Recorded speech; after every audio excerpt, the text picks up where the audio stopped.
যোগাযোগ মাধ্যম ফেসবুকে ভাইরাল হওয়া ওই ভিডিওতে দেখা যায় শামীম ওসমান ও তার বাহিনী অত্যাধুনিক আগ্নেয়াস্ত্র নিয়ে বঙ্গবন্ধু সড়ক দিয়ে শহরের ডিআইটি এলাকার দিকে এগিয়ে যাচ্ছেন। এ সময় তার শ্যালক তানভীর আহমেদ টিটু মিছিলের সামনে অবস্থান করে হাতে থাকা আগ্নেয়াস্ত্র দিয়ে এলোপাতাড়ি গুলিবর্ষণ করতে করতে এগিয়ে যান।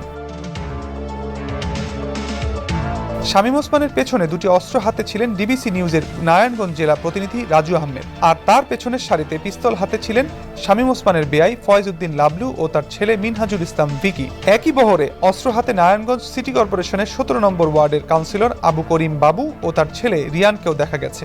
ওই মিছিলে শামীম ওসমানের ঘনিষ্ঠ অনুচর ব্যবসায়ী অনুপম কুমার সাহা, মহানগর যুবলীগের সভাপতি শাহাদাত হোসেন ভূঁইয়া সাজনু সহ অসংখ্য ব্যক্তির হাতে অস্ত্র দেখা যায়।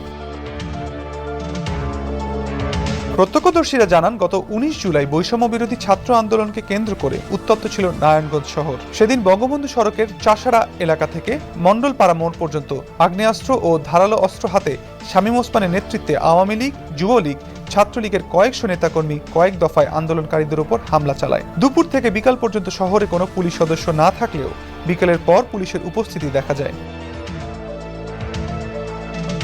ভীতিকর ওই পরিস্থিতিতে সাংবাদিকদের পক্ষে ছবি ও ভিডিও চিত্র ধারণের কোনো সুযোগ ছিল না বলে জানান সাংবাদিকরাও। এলাকার লোকজন বলছেন, ওই ভিডিওতে যেসব অস্ত্র দেখা গেছে তা আগে কখনোই দেখা যায়নি। তানভীর আহমেদ টিটু, ভিকি সহ অনেকের হাতে ছিল অত্যাধুনিক ভারী অস্ত্র, যা সাধারণ মানুষের কাছে থাকার কথা না।